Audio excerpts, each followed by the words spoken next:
Hello friends, vibrant academy Karad मध्ये पुन्हा तुमचं एकदा स्वागत आहे. लास्ट लेक्चरला आपण काय केलेलं होतं तर लिव्हिंग ऑर्गॅनिझम मध्ये सिस्टमॅटिक स्टडी कशा पद्धतीने होतो त्यामध्ये सिस्टमॅटिक्स पॉइंट्स आणि क्लासिफिकेशन करण्यासाठी कोणकोणत्या कॅटेगरीजचा यूज केला जातो त्याचं एंटायर डिटेल मध्ये एक्सप्लेनेशन आपण या ठिकाणी बघितलेलं होतं. ठीक आहे. आणि आजच्या लेक्चरला आपल्याला काय करायचंय तर युनिट ऑफ क्लासिफिकेशन, क्लासिफिकेशनच्या कॅटेगरीज किंवा क्लासिफिकेशन कशा पद्धतीनं होतं ते आपण डिटेलमध्ये लास्ट लेक्चर मध्ये पाहिलेलं होतं.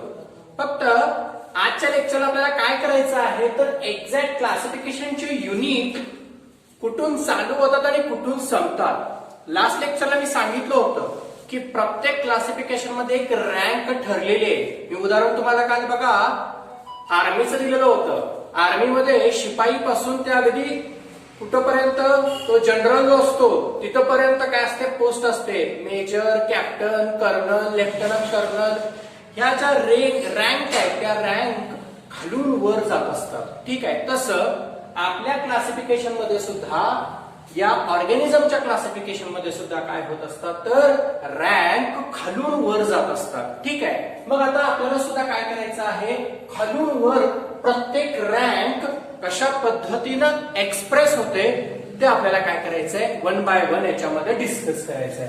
तर पहिली रँक आहे कोणती तर स्पेसिस. ठीक आहे. स्पेसिस ही सगळ्यात शेवटची रँक आहे. ठीक आहे. पण आपण आता जसं म्हटलं तसं नेहमी रँकची सुरुवात कुठून करायची खालून वर करायची, वरून खाली नाही करायची. ठीक आहे. मग सगळ्यात बेसिक येणारी रँक कोणती आहे स्पेसिस. ठीक आहे. Species is the principle of basic unit of classification. This is the simple exact the meaning of species. Okay. Example, human being एक सिंगल स्पेसिस आहे. ठीक आहे. ह्युमन बिंग म्हटलं की सगळी मनुष्य जाती एक स्पेसिस आली, एक जाती आली नाही का.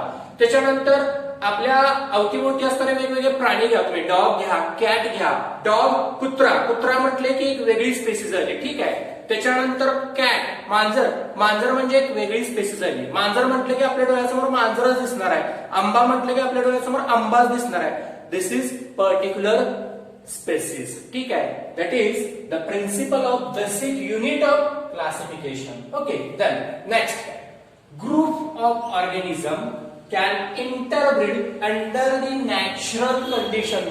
It is most important thing present in species. बघा लक्षपूर्वक, इंटरब्रीड करू शकतात म्हणजे रिप्रोडक्शन करू शकतात त्यांच्यातल्या त्यांच्यात. म्हणजे ह्युमन टू ह्युमन रिप्रोडक्शन होणार आहे, कॅट टू कॅट रिप्रोडक्शन होणार आहे, डॉग टू डॉग यांचं जे रिप्रोडक्शन असणार आहे, यांचं जे ब्रीडिंग असणार आहे ते नॅचरली त्यांच्या स्पेसिस मध्ये होणार आहे.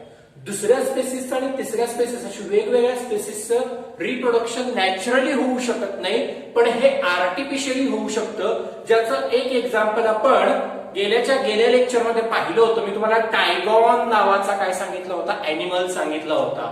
ठीक आहे. या अॅनिमल मध्ये दोन वेगवेगळ्या स्पेसिस आहेत. कोणत्या? टायगर आणि लायन.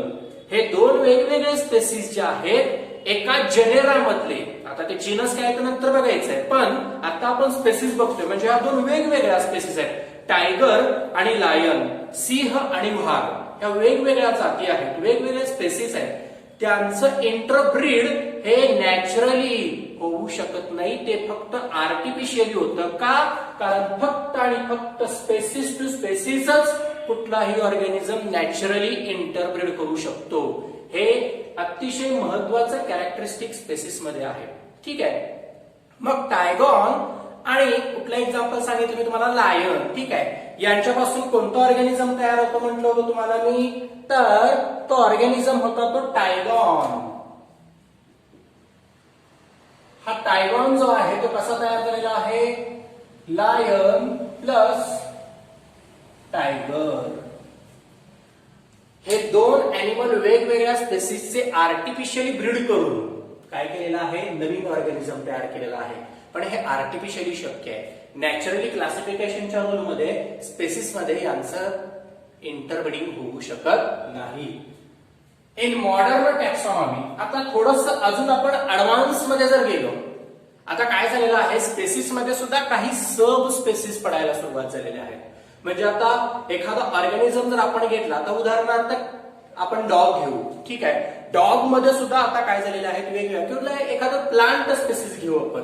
प्लांट मध्ये सुद्धा काय झालेलं आहे, सिंगल आंबा जर आपण घेतला तर आंब्यामध्ये सुद्धा आता सब स्पेसिस तयार, आंब्याच्या वेगवेगळ्या जाती आपल्याला बघायला मिळतात नाही का. हापूस आंबा, पायरी आंबा नाही का, देवगडचा हापूस वेगळा, ते रत्नागिरीचा हापूस वेगळा. आंब्यामध्ये सुद्धा काय आहेत व्हरायटी. म्हणजे आंबा ही एक स्पेसिस झाली, पण आंब्याच्या वेगवेगळ्या काय झालेल्या आहेत सब स्पेसिस तयार. कसं तांदूळ, तांदळामध्ये इंद्रायणी तांदूळ नाही का, बासुमती तांदूळ.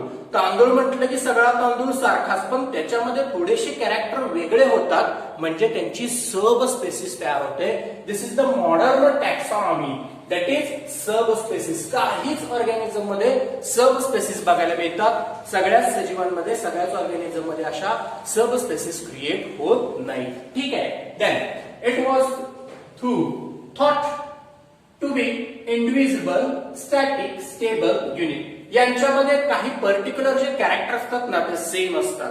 ते पर्टिक्युलर कॅरेक्टर स्टेबल असतात, इंडिव्हिजिबल, ठीक आहे, आणि कसे असतात स्टॅटिक असतात, स्थिर असतात. म्हणजे पर्टिक्युलर एखादा स्पेसिस घेतला, आपण घेतलो ह्युमन बिंग म्हटलं तर ह्युमन बिंग मध्ये पर्टिक्युलर असणारे सगळे दोन नाक नाही, एकच नाक असतं बघा, लक्ष द्या व्यवस्थित. एक नाक आणि दोन कान नाही का, दोन डोळे. हे शरीराचा जो आपला पूर्ण जो ढाचा आहे तो ढाचा व्यवस्थित जो आहे तो ह्युमन बिंगचा दिसतो, तो इतर सुद्धा ह्युमन बिंग मध्ये तशाच पद्धतीने बघायला मिळणार आहे. ठीक आहे. म्हणजे पर्टिक्युलर कॅरेक्टर जे असतात ते त्या स्पेसिस मध्ये फिक्स असतात. ठीक आहे. त्याचं लोकेशन, त्याची असणारी साईज, अगदी एकाच दुसरे एक्सेप्शन असते की एखाद्या वेळेला थोडासा चेंज बघायला मिळतो.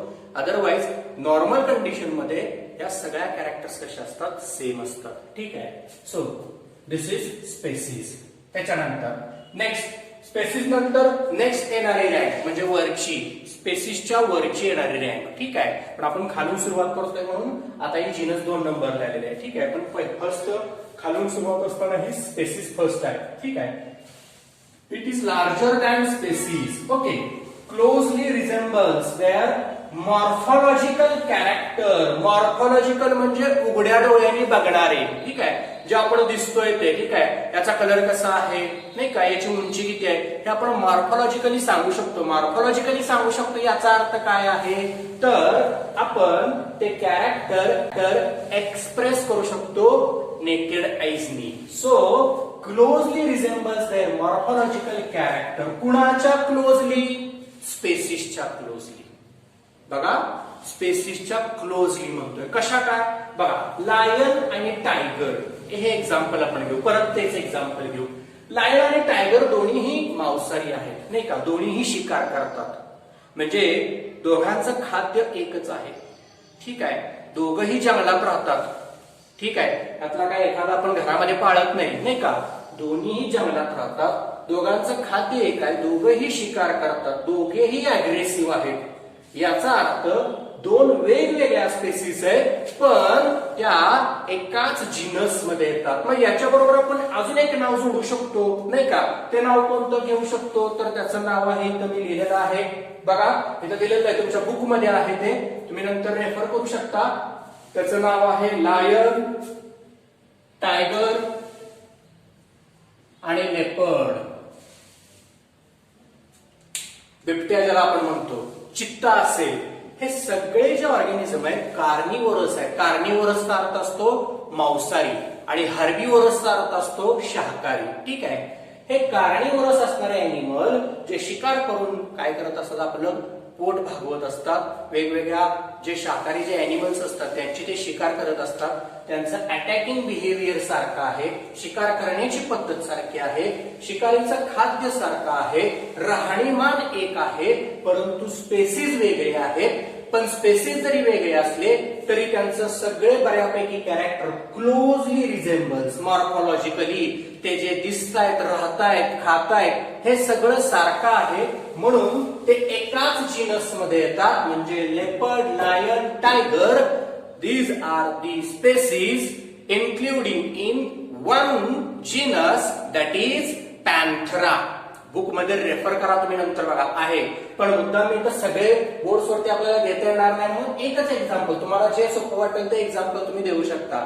दोन एक्झाम्पल दिले, एक अॅनिमलचं दिलंय आणि दुसरं प्लांटचं दिलेलं आहे. मी तर प्लांटचं एक्झाम्पल घेतलंय सोलॅनम. सोलॅनम हा जीनस आहे आणि सोलॅनम जीनस मध्ये दोन स्पेसीज येतात. किती स्पेसीज येतात? दोन. कोणत्या कोणत्या सांगितले? ब्रिंजल, त्याला आपण काय म्हणतो वांगी, आणि पोटॅटो बटाटा. हे दोन वेगवेगळे आहेत. Morphology closely रिझेम्बल.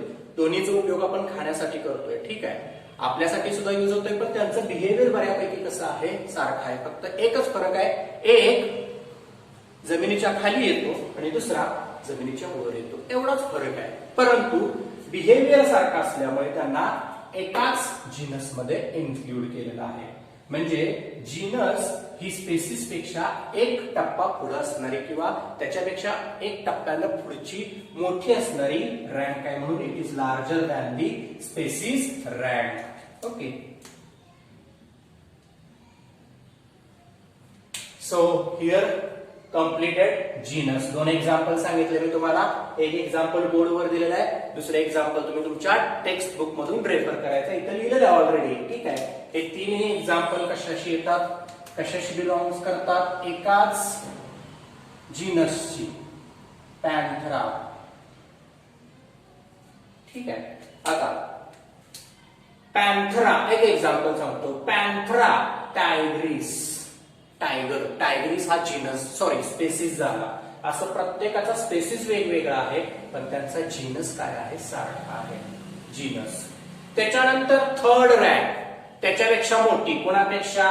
जीनस पेक्षा मोठी. कोणती? Family. It is important category of classification.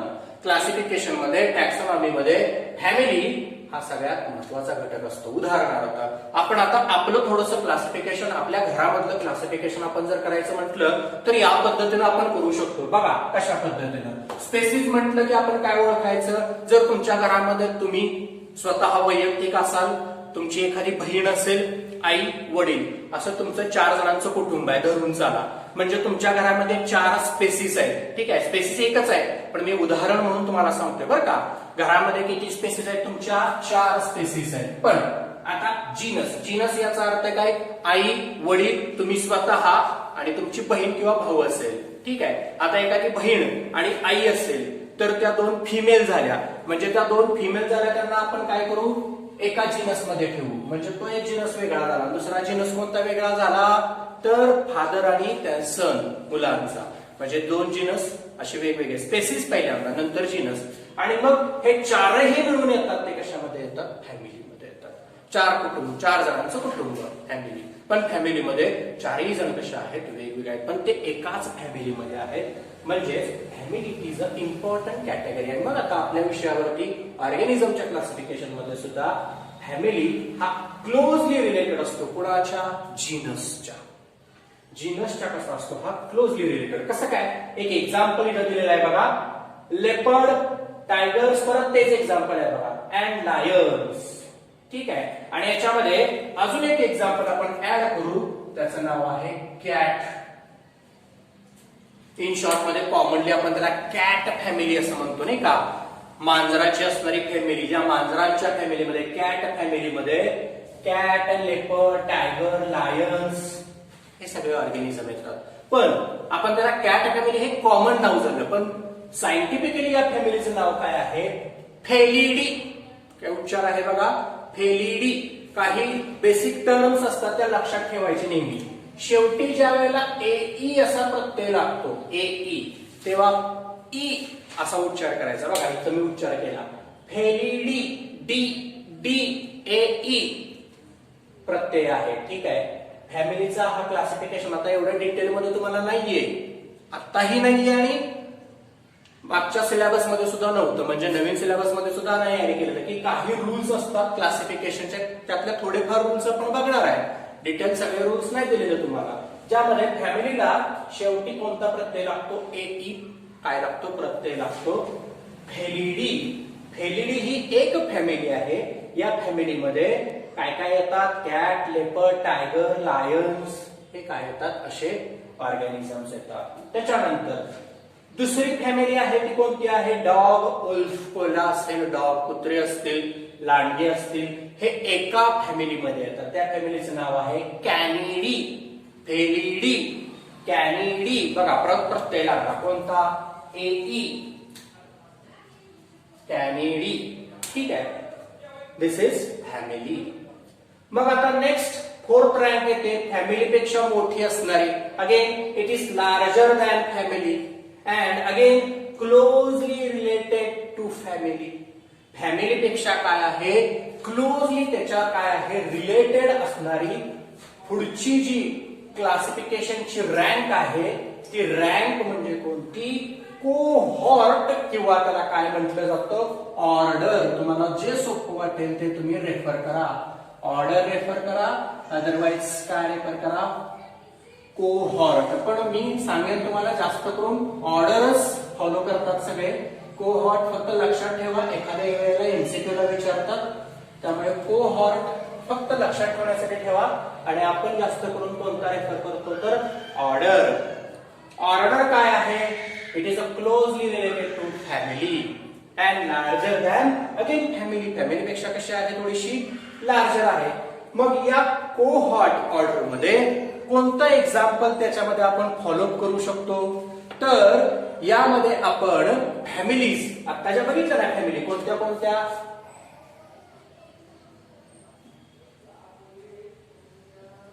फॅलिडी and Canidae belongs to same order. That is कोणती?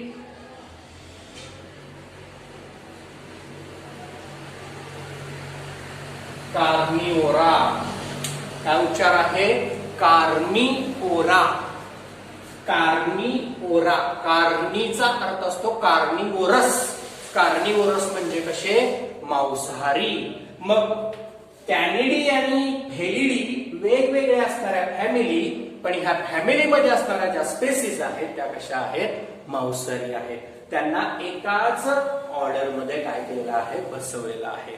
एक प्लांटची तुम्हाला ऑर्डर दिलेली आहे बघा, त्यामध्ये फॅमिली इन्क्लूड आहेत पॅपिओरॅसी, ब्रॅसिकेसी, कॅपॅरिडिओसी. बघा प्रत्येक वेळेला ए प्रत्यय लागतो की नाही? नियम आहे हा, रूल फॅमिलीचा. फॅमिलीमध्ये मोस्टली शेवटी जो प्रत्यय लागतो तो कोणता असतो? एई. ठीक आहे. मग अशा प्लांटच्या असणाऱ्या वेगवेगळ्या फॅमिलीज आहेत, या एकाच काय केलेल्या आहेत? ऑर्डर मध्ये बसवलेल्या आहेत. That is parietal placentation are grouped. ठीक आहे. परायटल प्लासेंटेशन म्हणजे त्याच असणाऱ्या ऑर्डरचं नाव काय आहे? परायटल्स. ठीक आहे. प्लासेंटेशन याचा अर्थ काय आहे? तर त्या ऑर्गॅनिझम, त्या येणाऱ्या फॅमिलीमध्ये एक स्पेसिफिक कॅरेक्टर त्याच्यामध्ये त्या ग्रुपमध्ये बघायला मिळतं आपल्याला. That is parietal placentation. म्हणजेच ते सगळ्या फॅमिली एकाच ऑर्डर मध्ये येतात. त्या ऑर्डरचं नाव काय आहे?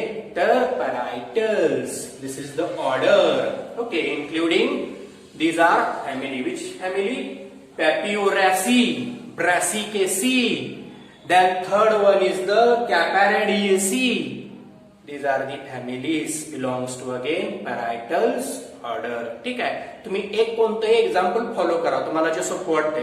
याचे स्पेलिंग जर तुम्हाला फार अवघड वाटत असतील, प्रोनाउन्सिएशन अवघड वाटत असेल, तर जे मी आता एक्झाम्पल दिलं ते फॉलो करा. फॅलिडी, कॅनिडी दोन फॅमिली आहेत, एकाच ऑर्डर मध्ये येतात. त्याचं नाव आहे कार्निवोरा. कार्निवोराचा अर्थ पण तुम्हाला आता लगेच लक्षात आलाय, मांसाहारी. आणि मग फॅलिडी आणि दुसरा कुठला आहे? कॅनिडी. ह्या वेगवेगळ्या फॅमिली आहेत. त्यांच्यामध्ये येणारे जे स्पेसिस आहेत ते वेगवेगळे आहेत, पण त्यांचं एक मात्र कॅरेक्टर सारखं आहे. कोणतं? ते सगळे आहेत ते कसले आहेत? कार्निवोरस. कार्निवोरस म्हणजे कसे? मांसाहारी. म्हणून त्यांना एकाच ऑर्डर मध्ये काय केलेलं आहे? बसवलेलं आहे, जरी त्या वेगवेगळ्या फॅमिलीमध्ये असल्या तरी. बरोबर. मग आता आपण मगाशी जे एक्झाम्पल सांगितलं, एका घरामध्ये चार माणसं, चार माणसांच्या स्पेसिस वेगळा, जीनस वेगळ्या, फॅमिली एक आली, त्याच्यानंतर पुढचा ऑर्डर. मग सर्व ऑर्डर म्हणजे काय? ऑर्डर आपण असं धरून चालू. आपली एक फॅमिली आहे आणि आपण अपार्टमेंट मध्ये राहत असू, इकडे गावामध्ये राहत असू, तर आपल्या घराशेजारी असं एखादी दुसरी फॅमिली. बरोबर. आपली फॅमिली, आपल्या घराशेजारची फॅमिली, दोघांचंही खाद्य सारखंच आहे ना. आपण हे काय करत असतो, चपाती भाकरी कालवण तेच खातो आणि आपल्या शेजारचे तेच खातात. याचा अर्थ ती फॅमिली वेगळी, ही फॅमिली वेगळी, पण त्यांना त्यांचं एखाद दुसरं कॅरेक्टर परत सारखं आहे म्हणून त्यांना एकाच ऑर्डर मध्ये बसवलं जातं. म्हणजे नेक्स्ट रँक आहे ती कोणती आहे, ऑर्डर. ठीक आहे. आता ऑर्डर झाल्यानंतर परत फिफ्थ रँक येते, तिचं नाव आहे क्लास. वन बाय वन आपण रँक पुढे पुढे बघत निघालेलो आहोत, म्हणजे वरच्या टप्प्यात निघालेलो आहोत. ठीक आहे. लोएस्ट पासून सुरुवात असेल तर नक्कीच तुम्ही आपल्या चॅनलला सबस्क्राईब कराल, लाईक करणार, शेअर करणार आणि कमेंट सुद्धा करणार. थँक्यू.